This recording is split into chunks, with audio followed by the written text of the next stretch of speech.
Hello students, chemical kinetics का कुछ part हमारा बचा हुआ है जो हम आज करेंगे। हमने फैक्टर्स अफेक्टिंग में नेचर ऑफ रिएक्टेंट पढ़ लिया था और हमने जो सेकंड था हमारा कंसंट्रेशन, जो एक बहुत बड़ा था जिसके अंदर ऑर्डर भी आ चुका। मोलिकुलरिटी तो अब हमने नहीं बताई, आगे मैं करवाऊँगा आपको, मोलिकुलरिटी भी करवाऊँगा, एक टॉपिक हमारा। और कंसंट्रेशन में दुनिया भर की चीज़ें हमने पढ़ी, first order reaction, zero order reaction, सब चीज़ें कंसंट्रेशन में थी। और आज हम जो थर्ड जो हमारा फैक्टर्स है जिसको हम क्या बोलेंगे, इफेक्ट ऑफ टेम्परेचर, ठीक है ना, वो हम आज पढ़ेंगे। तो आप क्या करो, नोट करो, इफेक्ट ऑफ टेम्परेचर लिखो। जो थर्ड है हमारा इफेक्ट ऑफ टेम्परेचर। बेटा कोई भी रिएक्शन है, चाहे कोई जनरल लाइफ की भी अगर आप कोई भी चीज़ देखोगे, टेम्परेचर बढ़ाने से रेट ऑफ रिएक्शन सदा बढ़ता है। कोई भी चीज़ देख लो आप, क्यों, ऐसा क्यों? टेम्परेचर बढ़ाने से जो मॉलिक्यूल्स हैं उनकी काइनेटिक एनर्जी बढ़ेगी, उनके अंदर मूवमेंट होगा, कोलिजन होगा, और कोलिजन होने से, टकराव होने से, टक्कर होने से रेट ऑफ रिएक्शन क्या होती है, इंक्रीज होती है। और ये बताया जाता है कि अगर आप 10 डिग्री टेम्परेचर को बढ़ा देते हो तो रेट ऑफ रिएक्शन डबल और ट्रिपल टाइम्स इंक्रीज हो जाती है। अगर मैं 10 डिग्री टेम्परेचर को बढ़ा दूंगा तो रेट ऑफ रिएक्शन जो है ना वो क्या हो जाती है, 10 गुना तक बढ़ जाती है। मेरा कहने का मतलब है कि टेम्परेचर को इंक्रीज करने से रेट ऑफ रिएक्शन बढ़ती है। तो आप इसके अंदर क्या कर लो, एक बार नोट कर लो, on increasing temperature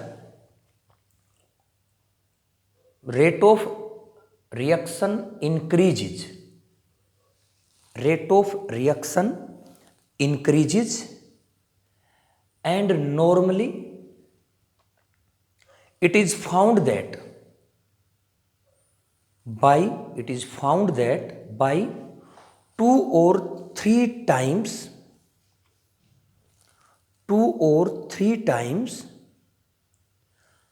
reaction rate will increases, 2 or 3 times rate will increases, comma, on increasing temperature by 10 degree Celsius, on increasing temperature by 10 degree Celsius. अगर 10 डिग्री सेल्सियस टेम्परेचर को बढ़ाते हैं तो रेट ऑफ रिएक्शन लगभग double और triple हो जाती है। तो मेरा कहने का मतलब है कि टेम्परेचर को अगर हम बढ़ाएंगे तो रेट ऑफ रिएक्शन क्या होगा, हमारा फास्ट होगा। और एक छोटा सा टॉपिक और होता है जिसको बोलते हैं टेम्परेचर कोफिशिएंट। इसका नाम क्या होता है, टेम्परेचर कोफिशिएंट बोलते हैं। और ये जो टेम्परेचर कोफिशिएंट है इसको मैं टीसी बोलूँगा और इसको अल्फा से डिनोट भी करते हैं, ठीक है ना। तो आप लिखना चाहते हो तो लिख लो। ये होता क्या है, पहले मैं एक बार आपको बता देता हूँ कि जो मेरा अल्फा है ना, ये यहाँ पे rate at T+10 degree Celsius, T+10 degree Celsius divided by R means rate of T degree Celsius, इनका एक रेशियो होता है। अल्फा अगर वास्तव में देखा जाए तो क्या है, it is the ratio of rate of reaction eight T+10 degree Celsius and rate of reaction at T degree Celsius.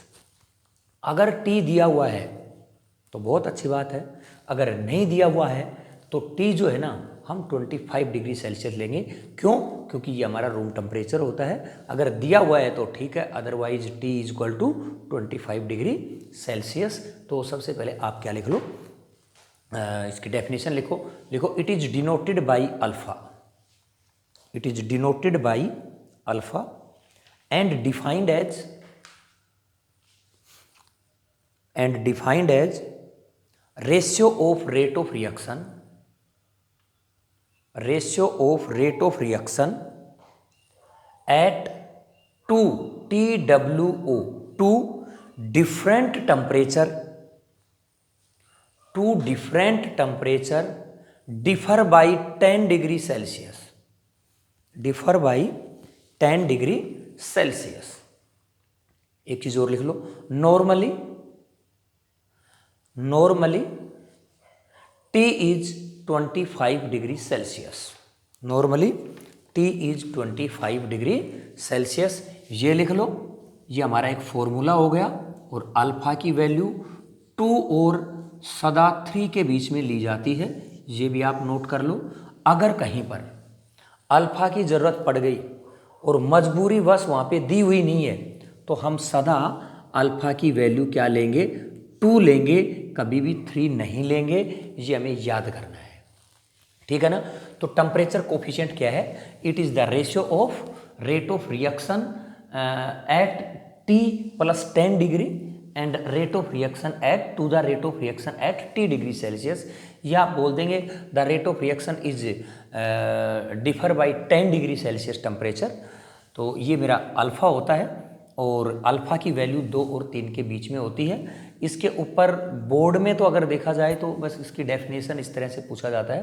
Competition के अंदर छोटे छोटे इसके क्वेश्चंस भी बना देते हैं, तो नोट करें, आप क्वेश्चन नोट करें इसके छोटे छोटे जैसे भी हैं। लिखो, if rate of reaction eight 25 degree Celsius, if rate of reaction at 25 degree Celsius is capital R, is capital R, and Tc is alpha, and Tc is alpha, then calculate rate of reaction at, then calculate rate of reaction at 35 degree Celsius, comma 45 degree Celsius, comma 55 degree Celsius, and to all, and to all, ठीक है ना। तो given क्या है मेरे पास, R25 equal to capital R, Tc की value क्या दे दी गई है, अल्फा, ठीक है ना। मुझे पता है कि अल्फा की जो वैल्यू होती है वो R35 upon R25 is equal to alpha, और इसको मैं कैपिटल R बोलता ही हूँ। तो R35 इज इक्वल टू, यहाँ पे क्या हो गया मेरे पास, डिवाइडेड बाई इसको capital R is equal to, यहाँ पे लिखूंगा मैं इज इक्वल टू अल्फा। तो मेरे पास R35 is equal to alpha capital R, मेरे पास किसकी वैल्यू आ गई है, R35 की वैल्यू आ गई है। अब मुझे किसकी निकालनी है, 45 की निकालनी है। तो यहाँ पे 45 की निकाल दूंगा मैं, R45 divided by R35 is equal to क्या होता है, अल्फा। क्या मेरे पास R35 की वैल्यू है, बिल्कुल क्या है, अल्फा और R है। तो यहाँ पे क्या लिखूंगा मैं, R45 इज इक्वल टू, ये अल्फा तो है ही, ये इधर जाएगा, अल्फा और R तो क्या हो जाएगा, अल्फा स्क्वायर R। ये मेरे पास 45 की हो गई है। अगर मैं R55 upon R45 is equal to alpha हो गया, इसकी वैल्यू मेरे पास ये है ही, तो यहाँ पे R55 इज इक्वल टू क्या हो जाएगा, अल्फा क्यूब कैपिटल R। इस तरीके से मैं किसी R65 R75 सभी की क्या निकाल सकता हूँ, वैल्यू निकाल सकता हूँ। तो इसका मैं एक जनरल फॉर्मूला आप लोगों को बता देता हूँ, पहले इसे नोट कर लें, फिर एक इसका जनरल फॉर्मूला और लिख लें। लिखो, in general R is equal to, ये इन जनरल के अंदर है, या अगर कोई फॉर्मूला देखें इन जनरल, ठीक है ना। और R यहाँ पे temperature T plus delta T divided by RT is equal to alpha delta T upon 10, यहाँ पे कैपिटल R। बेटा इसको आपको सदा के लिए क्या करना है, याद रखना है। फिर हम इसके ऊपर छोटे छोटे क्वेश्चंस जो है ना वो हम कर लेते हैं। मतलब RT plus delta T upon RT is equal to alpha delta T upon 10 और कैपिटल R, ठीक है ना। इसके ऊपर हम छोटे छोटे सवाल जो है ना कर लेते हैं। सपोज करो हमें R35 का क्वेश्चन करना है कि R35 कैसे बनेगा, तो यही याद रखना है कि if R25 is equal to capital R तो मुझे R30 की वैल्यू निकालनी है। ठीक है ना। तो R30 की वैल्यू कैसे निकालूंगा मैं? देखो मेरे पास ये क्या है, इसकी तो वैल्यू मेरे पास क्या है, कैपिटल R है। इसकी वैल्यू क्या है मेरे पास, कैपिटल R है। और ये इसको RT जो है ना मेरे पास, वो कैसे हम इसको सोल्व करेंगे, मुझे केवल इसको सोल्व करना है। इसकी वैल्यू मेरे पास दी हुई है, क्योंकि जैसे मेरे पास 35 है और यहाँ पे कैपिटल R की वैल्यू दी हुई है मेरे पास R, तो दोनों का जो डिफरेंस है ना वो मेरे पास डेल्टा T जो है वो कितना हो गया मेरे पास, 5 हो गया। इस कैपिटल R को हटाओ यहाँ से, क्योंकि यहाँ मैंने इसको कैपिटल R ही मान लिया है, तो ये इधर चला जाएगा। ठीक है। अब देखो तो यहाँ पे अगर देखा जाए तो मेरे पास इसकी वैल्यू क्या होगी, यहाँ पे क्या हुआ भाई, मुझे तो यही देखना है, केवल मेरे पास इसका और इसका डिफरेंस देखना है। जरूरी थोड़ी है कि 25 को हम कैपिटल R दे, हो सकता है किसी को भी दे दे हम कैपिटल R, 15 को कैपिटल R दे दे, तो मुझे इन दोनों का डिफरेंस देखना है। ठीक है ना। अगर ये R15 equal to capital R होता तो डेल्टा T मेरा कितना होता, 15 होता। R25 equal to capital R होता तो डेल्टा T मेरा 10 होता। यहाँ पे R25 equal to capital R है तो मेरा डेल्टा T क्या है, 5 है। ठीक है ना। तो यहाँ पे अगर मैं इसकी वैल्यू करूँगा तो अल्फ़ा 5/10 और ये इधर आ जाएगा कैपिटल R। तो वास्तव में देखा जाए तो मेरे पास इसकी जो वैल्यू हुई तो वो क्या होगी, अल्फ़ा तो यूँ का यूँ बोलो, यहाँ पे क्या हो जाएगा इंटू 5 डिवाइडेड बाई क्या हो गया मेरे पास 10। ठीक है ना। और ये इधर जा करके क्या हो जाएगा कैपिटल R।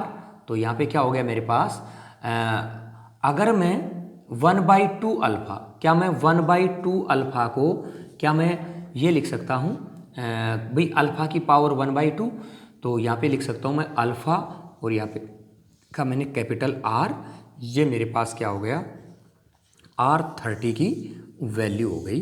भाई आप इसको सोल्व करेंगे तो क्या हो जाएगा मेरे पास, जो अल्फ़ा है ना, अल्फ़ा में मेरे पास यहाँ पे टोटल क्या हो जाएगा, इसकी पावर 1/2 कर देंगे। ठीक है ना। तो उसके बाद एक छोटा सा सवाल एक और लिख लो आप कि मुझे R125 की वैल्यू निकालनी है। क्या निकालनी है, ये इस तरीके से है, इसको हम अगर यूँ देखें ये इसकी पावर में रहेगा। ठीक है ना। थोड़ा सा मैं अल्फ़ा को यहाँ पे बड़ा कर देता हूँ। ठीक है। ये इसकी पावर में लगाना है मुझे, क्योंकि अगर मैं इस अल्फ़ा को यहाँ पे 5/10 की यहाँ पे इसकी पावर 1/2 करूँ, या फिर यहाँ पे क्या लिखूँ मैं 5/10 लिखूँ, तो इस तरीके से है ना, कभी इसको मल्टीप्लाई नहीं करना है। ठीक है ना। एक और करके सवाल मैं बता देता हूँ आपको। देखो यहाँ पे अगर मुझे R125 की अगर वैल्यू निकालनी है, ये सेम का सेम है, तो क्या आप निकाल सकते हो, डायरेक्ट देखना हमें।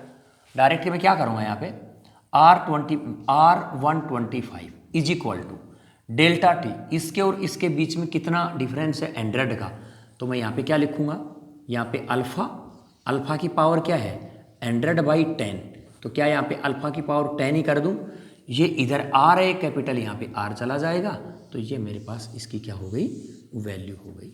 ठीक है ना। ये आंसर हो गया।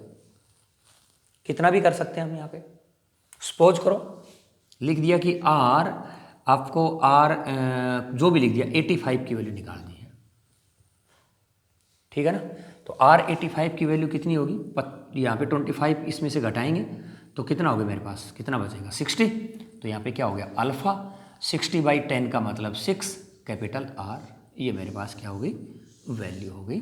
ठीक है ना। इस तरीके से हम किसी की भी वैल्यू निकाल सकते हैं। हमारे पास ये चीज़ गिवन होगी, ये मैंने R25 को कैपिटल R मान लिया है, ये किसी को भी मान सकता हूँ। तो ऐसे हमारे इसके ऊपर क्या होंगे छोटे छोटे सवाल बन सकते हैं। एक सवाल आप और नोट करो, एक क्वेश्चन लिखो, 2 first order reactions have TWO first order reactions have same rate at 25 degree Celsius, 25 degree Celsius. If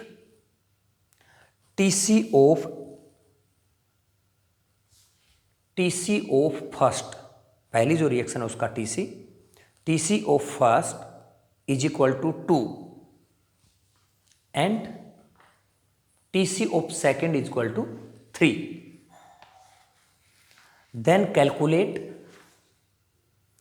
ratio of rate of reaction at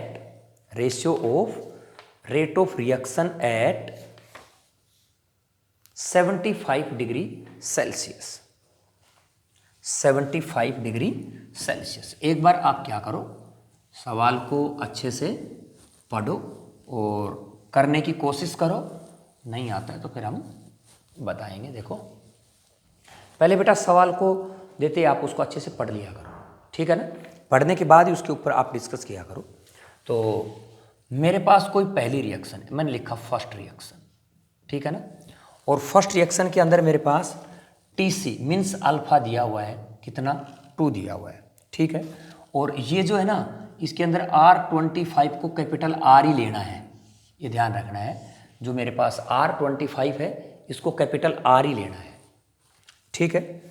और निकालना क्या है मुझे, R75 निकालना है। ये मेरे पास R25 equal to capital R और R25 निकालना है और इनका 2 का रेशियो निकालना है। और दोनों में क्या दिया हुआ है, ठीक है ना। जो मेरे पास जो सेकंड रिएक्शन है, सेकंड रिएक्शन उसका TC मेरे पास कितना दिया हुआ है 3, मीन्स अल्फा की वैल्यू मेरे पास कितनी दी हुई है 3 दी हुई है, ठीक है। बिल्कुल सबसे पहले मैं यहाँ पे R75 की वैल्यू निकाल दूँ, बोलो। बिल्कुल 25 में 75 के अंदर कितने का डिफरेंस है 50 का।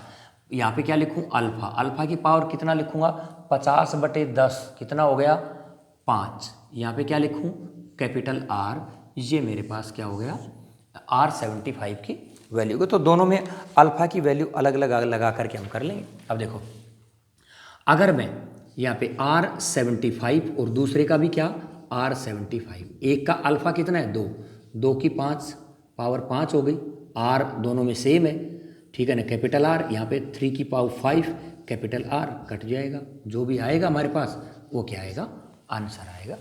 तो किसी भी तरीके से छोटे छोटे सवाल जो है ना पूछ सकते हैं। तो यहाँ पे इसको अगर और लिखना चाहते हो तो R75/R75, ये तो मेरा फर्स्ट रिएक्शन के लिए है, ये मेरा सेकंड रिएक्शन के लिए है।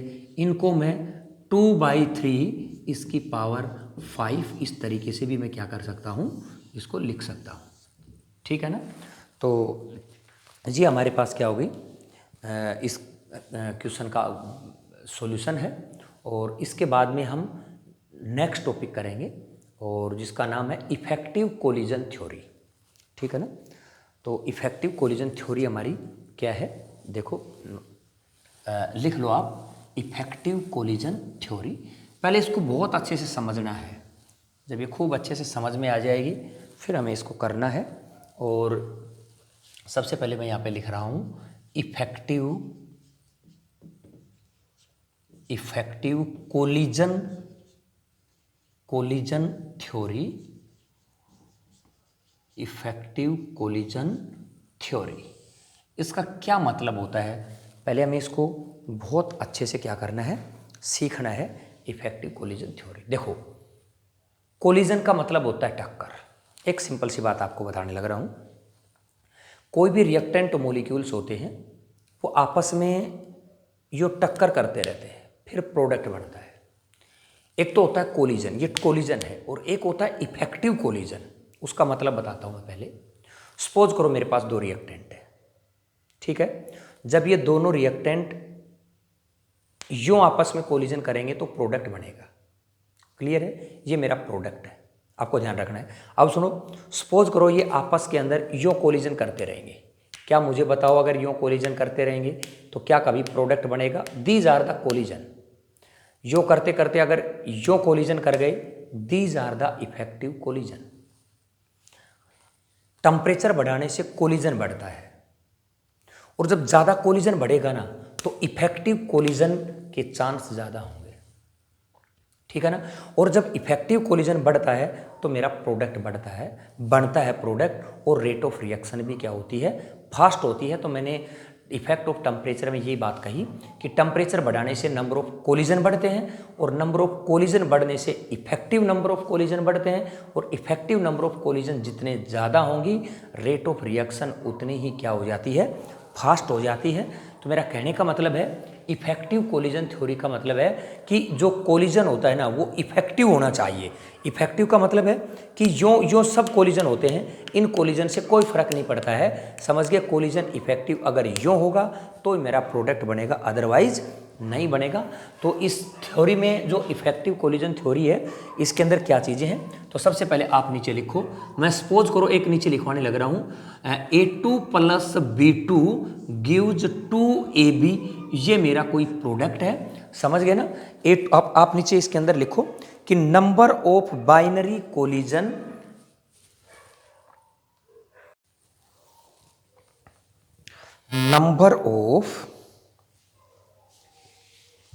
Binary collision observe, number of binary collision observe per second per unit volume at room temperature is 10⁻27 is 10⁻27 if all of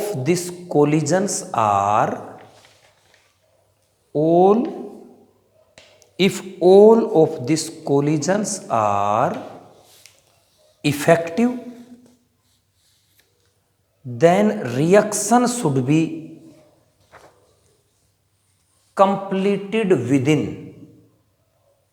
fractions of second, completed within fractions of second. But normally reaction require finite time for their completion,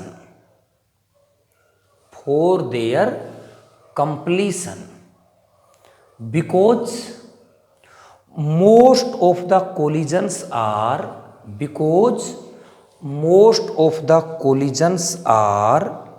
non-effective.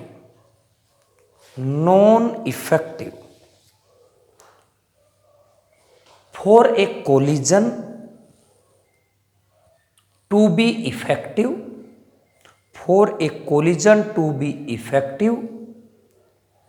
it should overcome two types of barrier, TWO, two types of barrier। कहने का मतलब है कि भाई जो effective collision अगर मेरे पास बहुत ज़्यादा हो जाती है तो रेट ऑफ रिएक्शन भी पर सेकंड के हिसाब, पर यूनिट वॉल्यूम के हिसाब से बढ़ जाती है। अगर कोई रिएक्शन जो है ना बहुत ज़्यादा टाइम लेने लग रही है, इसका मतलब उसके अंदर जो इफेक्टिव कोलिजन्स जो है ना वो नहीं हो पा रहे हैं, ठीक है ना। तो अब एक बात आपको और बता देता हूँ मैं कि जो इफेक्टिव कोलिजन के अंदर मैंने लिखवाया है, इसी में लिखवाया कि collisions to be effective it should overcome two types of barrier. Collision कब इफेक्टिव होगा उसके लिए भी मुझे मेरे पास दो बैरियर हैं। कौन कौन से? सबसे पहला बैरियर लिखो एनर्जी बैरियर। सबसे पहला क्या लिखोगे आप? Energy barrier. एनर्जी बैरियर इसमें लिखना स्टार्ट करो, फिर मैं समझा देता हूं कि एनर्जी बैरियर क्या होता है। इसको एनर्जी बैरियर को आप ब्रैकेट में जहाँ पर भी लिखना होता है ना तो आप इसको ET लिख दिया करो, ज़्यादा लिखने की ज़रूरत नहीं है बार बार इतने बड़े, ठीक है। लिखो minimum energy required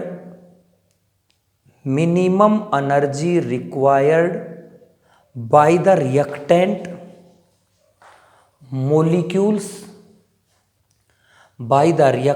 molecules to convert into product is known as threshold energy, it is fixed। जो थ्रेशोल्ड एनर्जी है वो फिक्स होती है। It is fix for any given reaction,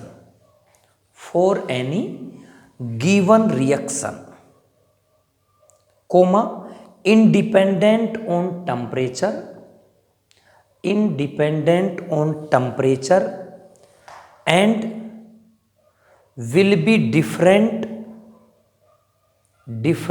value for different reaction, and will be different value for different reaction।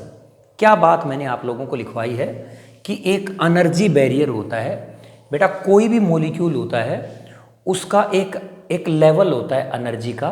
जब तक आप उस level तक की एनर्जी आप उसको नहीं दे पाओगे वो कभी भी प्रोडक्ट में नहीं बदलेगा। और उस एनर्जी लेवल को थ्रेशोल्ड एनर्जी लेवल कहते हैं। सपोज करो हम क्या करते हैं, कोई लकड़ी ले लेते हैं और लकड़ी को मुझे जलाना है तो मैं तिल्ली लगाऊंगा। जो ही इसके नीचे यूँ आंच लगाता हूँ मैं, पहले ये जो लकड़ी है ना इसकी एनर्जी को लेता है।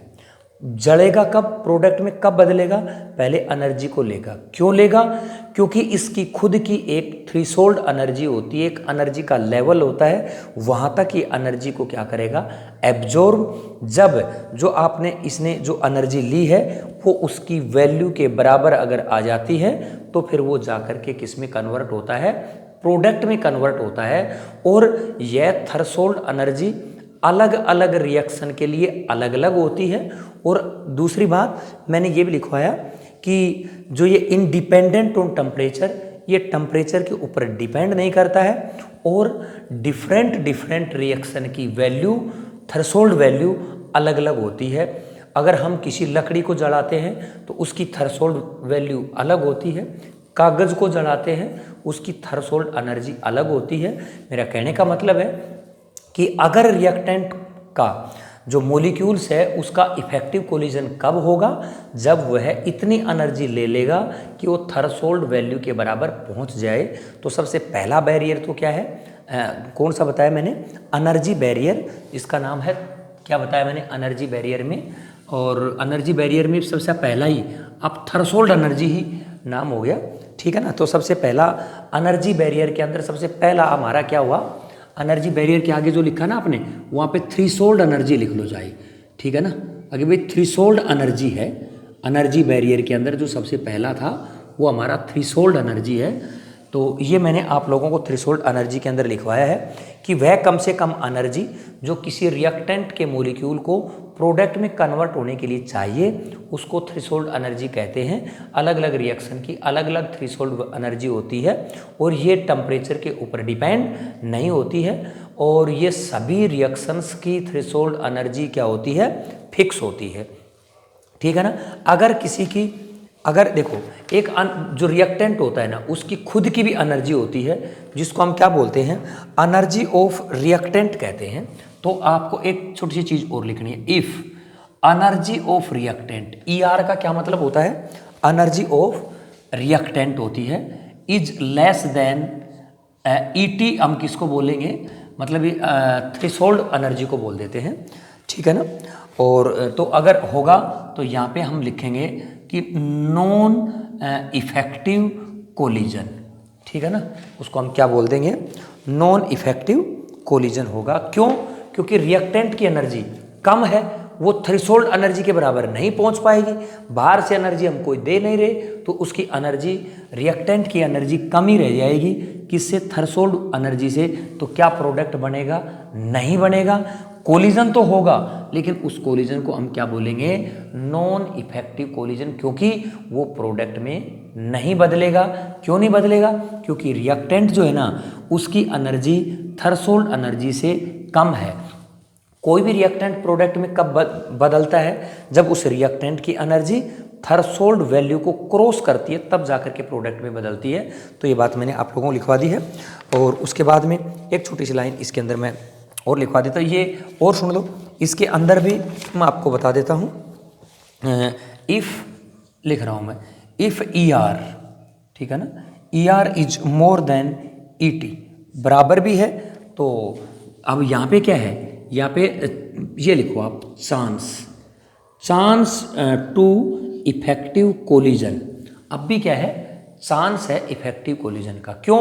क्योंकि दो बैरियर हैं। पहला ही हमने एनर्जी बैरियर पढ़ा है, ठीक है ना, एक बैरियर और भी है, तभी जाकर के क्या होता है, इफेक्टिव कोलिजन होती है। तभी अगर इफेक्टिव कोलिजन होगा तो मेरा प्रोडक्ट क्या होगा, तुरंत बन जाता है। तो अगर एक तो हमारे पास थ्रेशोल्ड एनर्जी वाला है, इसमें मैंने चांस टू इफेक्टिव कोलिजन इसीलिए लिखा है क्योंकि इसका एक एनर्जी बैरियर और होता है। वो क्या होता है, वो नंबर 2 लिख लो आप। नंबर 1 तो क्या होगा, थ्रेशोल्ड एनर्जी, और नंबर 2 लिखो ओरिएंटेशन बैरियर। क्या लिखोगे, ओरिएंटेशन बैरियर। अब ये ओरिएंटेशन बैरियर क्या है, इसके बारे में पहले आप एक लाइन लिख लो छोटी सी, ठीक है ना, फिर मैं इसको समझा देता हूँ अच्छे से ताकि आप इसको अच्छे से समझ जाओ। तो यहाँ पे नंबर 2 क्या लिखोगे, ओरिएंटेशन बैरियर, ठीक है ना। ये एक ओरिएंटेशन बैरियर होता है, तो आप इसके अंदर लिख लो, फिर हम इसको थोड़ा लिखो। Molecules should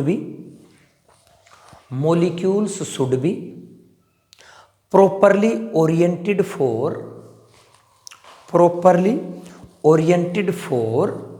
the maximum impact। जैसे आपको एक बात बताता हूँ, मेरे पास ये ए के मॉलिक्यूल है, मुझे इनको बी के मॉलिक्यूल से क्या करवाना है, इनका इफेक्ट कोलिजन करवाना है, और यहाँ पे मेरे को क्या बनाना है, प्रोडक्ट बनाना है। अब सुनो, मुझे इस चीज़ का पता है कि जो मेरा प्रोडक्ट बनना है वो क्या बनना है, मैं बता देता हूँ। ये मेरा ए है और ये मेरा बी है।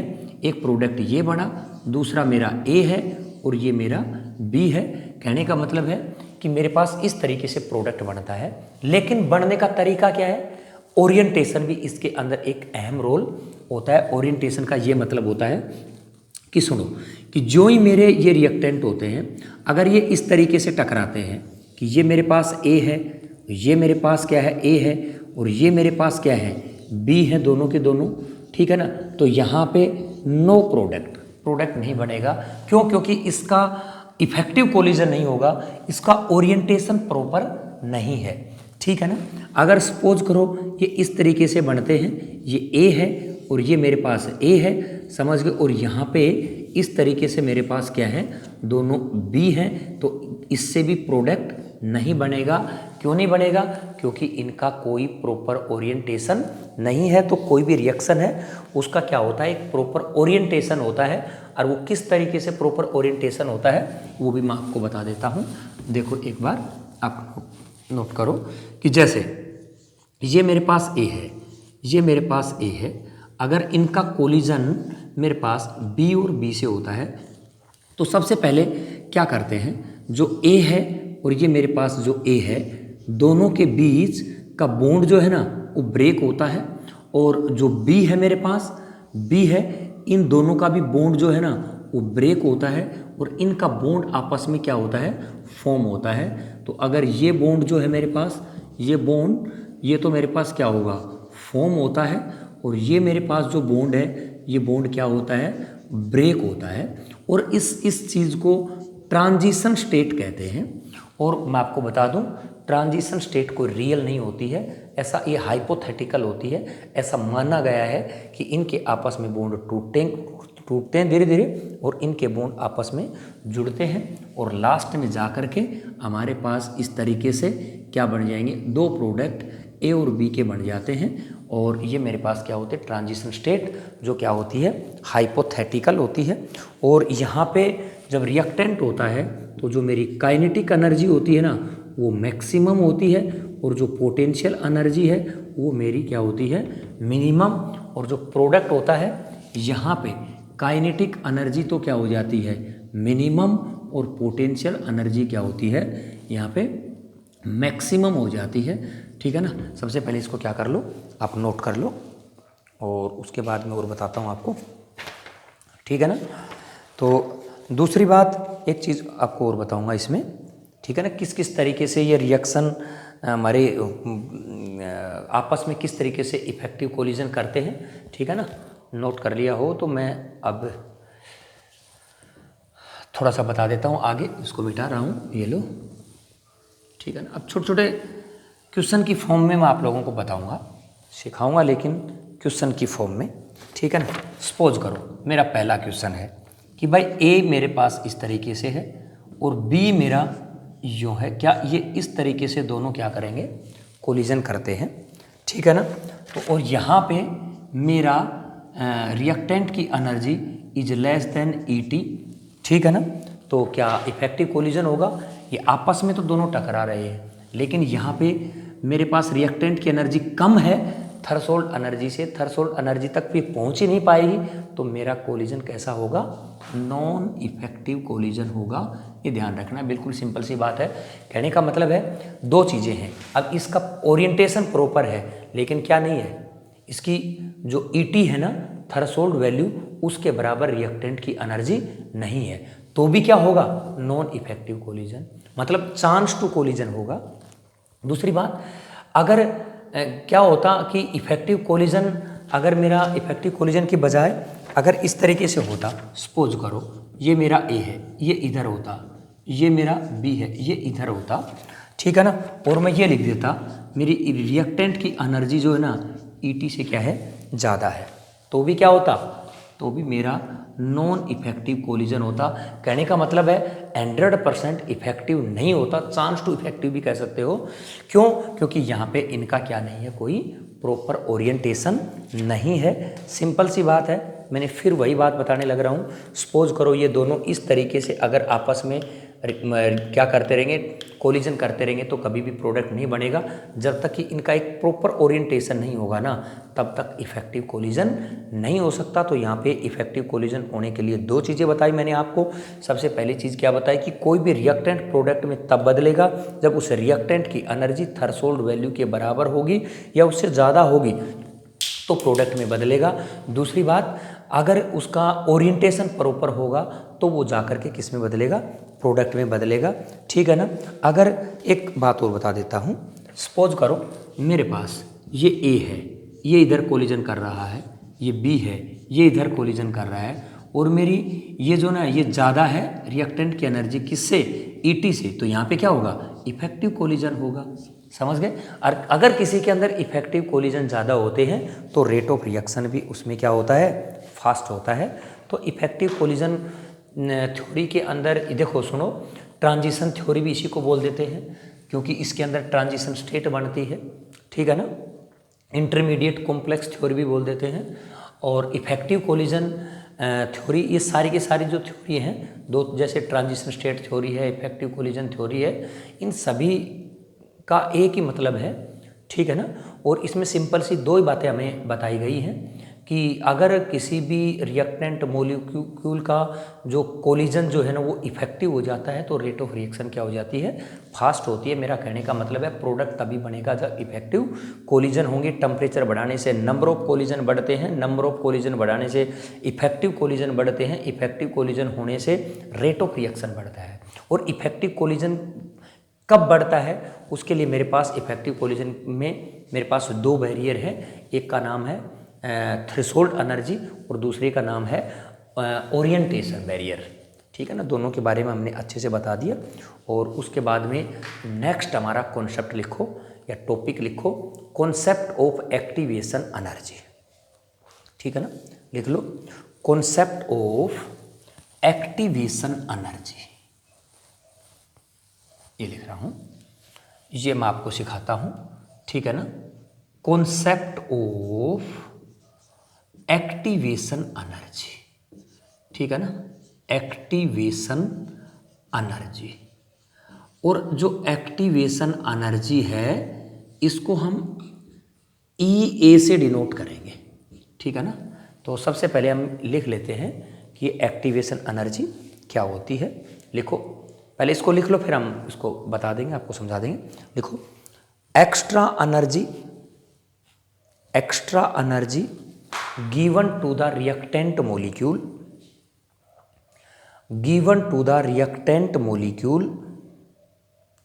Above their average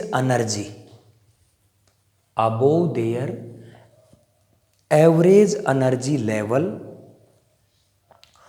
to make them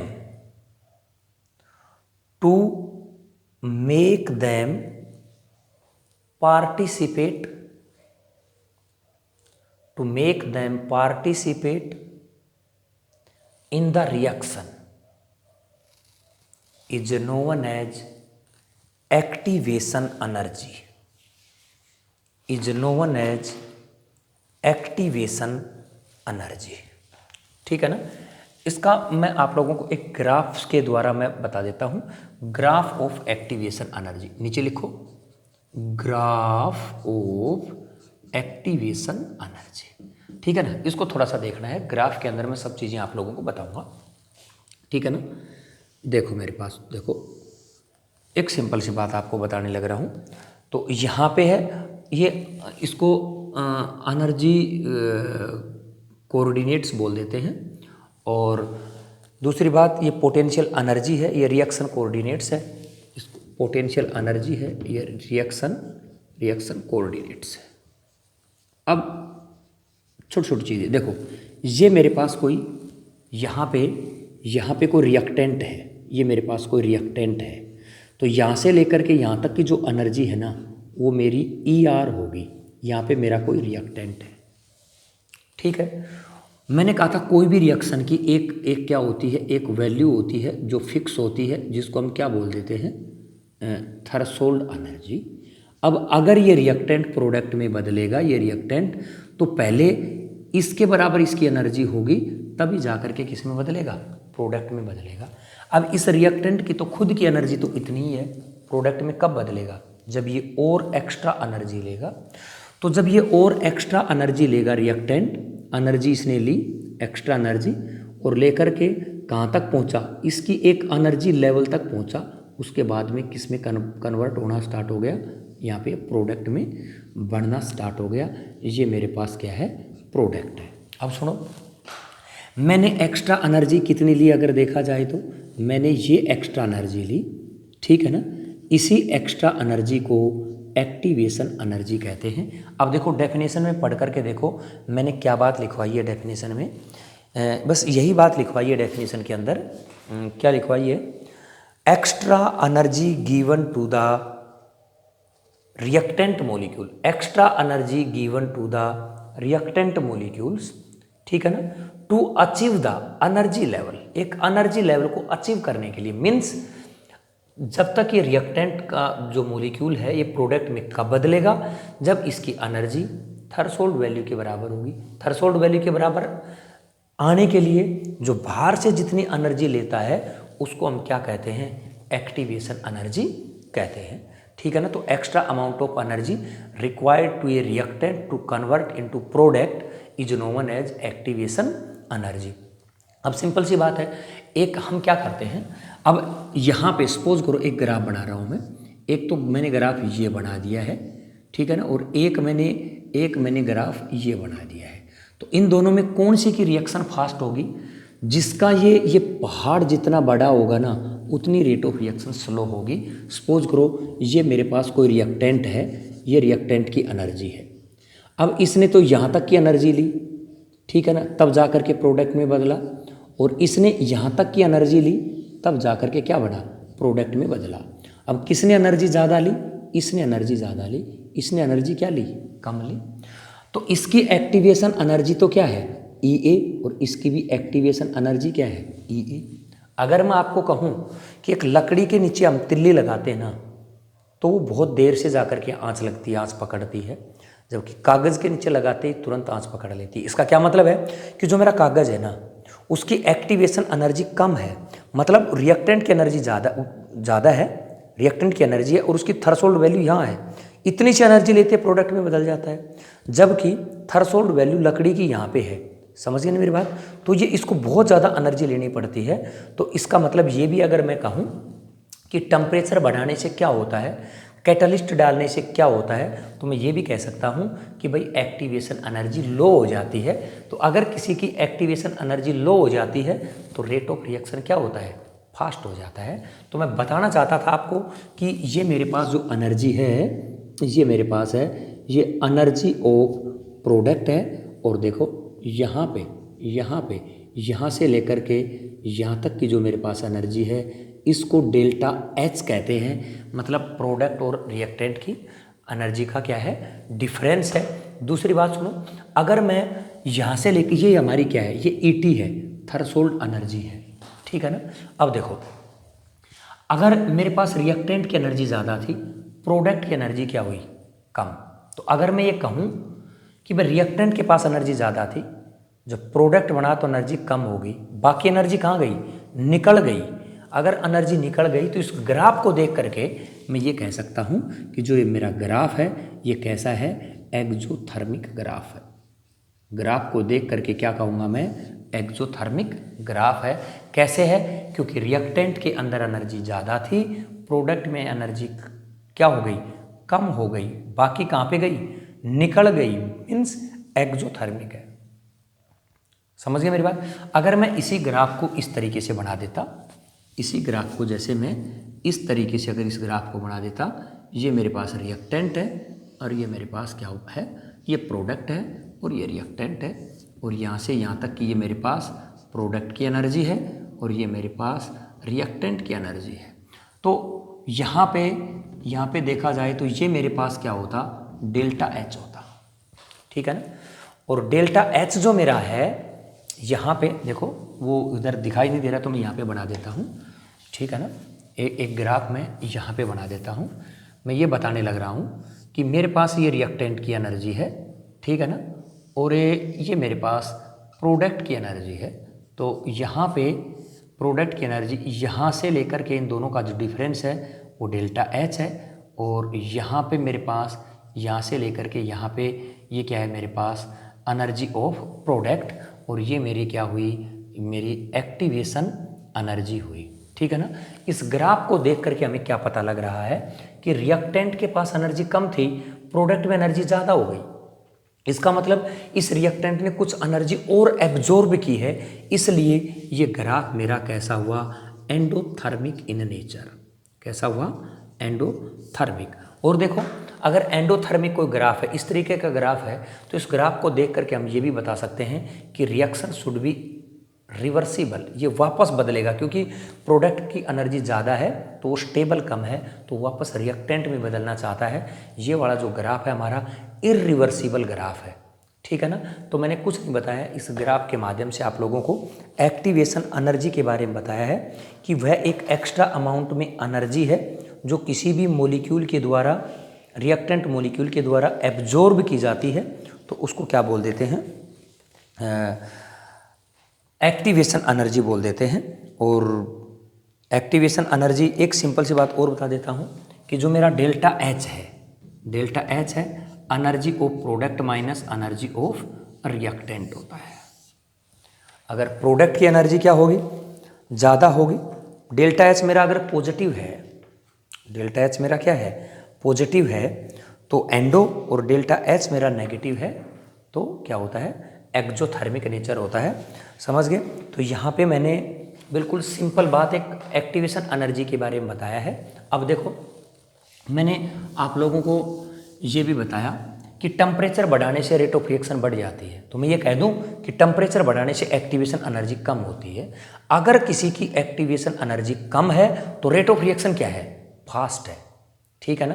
catalyst भी क्या करता है, कैटलिस्ट का इफेक्ट भी मैं पढ़ाऊंगा। कैटलिस्ट क्या करता है, इस एक्टिवेशन एनर्जी को कम कर देता है।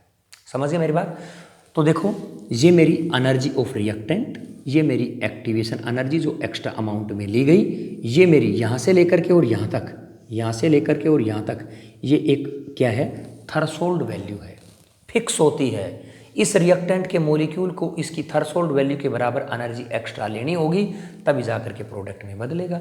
सिंपल सी बात है, ग्राफ को देख करके ये बताना this is irreversible, this is reversible, this is exothermic, this is endothermic, ठीक है ना। ये रिएक्टेंट की एनर्जी है, एक्टिवेशन एनर्जी, सब चीज़ें हमने इस ग्राफ के अंदर आप लोगों को बता दिया है, ठीक है ना।